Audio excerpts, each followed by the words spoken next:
Is the 2023 Hyundai Ioniq 6 a good electric vehicle? Hyundai's latest offering in a growing lineup of electric vehicles is the Ioniq 6, a midsize sedan with seating for 5, wrapped in a boldly styled, distinctive package. For that alone, the automaker deserves credit in a marketplace chock full of SUVs. Its looks alone may be enough to draw buyers to the Ioniq 6, particularly those who fall into the dwindling category of drivers who still prefer a sedan, but that slippery shape comes at a cost in interior room and practicality. Styling aside, the Ioniq 6 has plenty of other things going for it. Loaded with tech, enjoyable to drive and efficient with competitive range, the Ioniq 6 makes an appealing alternative to rival EVs like the Polestar 2 and the Tesla Model 3. Buyers can choose from either rear or all-wheel drive. The very first advantage of this vehicle is visually highlighted and efficient. It is a slippery shape of this car. More than just lending a distinctive look, the shape of the Ioniq 6 contributes to efficiency with a very low 0.22 coefficient of drag when equipped with 18-inch aero wheels and tires. Another important feature is attractive interior. The cabin is just as modern and stylish as the exterior, with a functional design and quality look and feel. The sleek dashboard is dominated by a 12.3-inch center touchscreen and matching digital instrument display. Both are reconfigurable and easy to operate.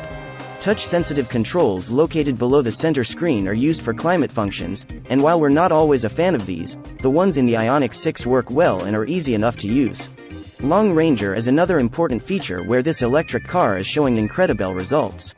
Two available battery packs include a 53 kWh unit in standard range models and a more robust 77.4 kWh battery in long-range versions. A top-spec car has limited AWD long range with the larger battery and 20-inch wheels, good for a claimed 320 horsepower and 270 miles of range. It has an impressive 3.6 miles per kilowatt-hour during the course of a day with some aggressive driving.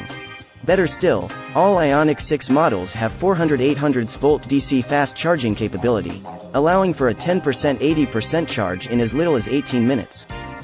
Last but not least, this EV is a comfortable cruiser. With 320 horsepower on tap, our dual-motor limited trim test car delivered quick and effortless acceleration, with little noise and no drama. An agreeable balance of responsive handling and a compliant suspension make for an entertaining drive on twisty roads and a comfortable ride for all-day cruising. The brakes are more than up to the job, too, with a firm and communicative pedal and 4 levels of regenerative braking, the most aggressive of which allows for one-pedal driving. There are some disadvantages we really do not like. And the first is the price tag. A base Ioniq 6 SE standard range with RWD starts at $42,715. All prices include destination, which is competitive for the category. Prices top out at $57,215 for a limited with the long-range battery and AWD. The second disadvantage is a headroom. Due to its shape car, it has limited room above your head, particularly in models with the optional moonroof. While there's adequate room for 2 passengers up front, rear seat passengers pay a greater price. In the back, the sloping roofline further cuts into headroom, and the underfloor battery pack results in a raised floor and seating position that just makes matters worse. On top of that, there's no room for passengers in the rear to slide their feet under the front seats due to that space being taken up by electronics and other components. Another quite odd non-feature is that for all its high-tech goodness, an odd omission in the Ioniq 6 is the lack of wireless connectivity for Android Auto and Apple CarPlay. Both require a cable instead. There's also no head-up display, something typically found with competing models in this price range. A less glaring idiosyncrasy but still an odd choice on the part of designers is that the window and door lock buttons are located on the central console rather than on the doors. However, no version of the Ioniq 6 is eligible for a federal tax incentive, something that can shave a substantial bit off the cost of entry and is available with a Model 3.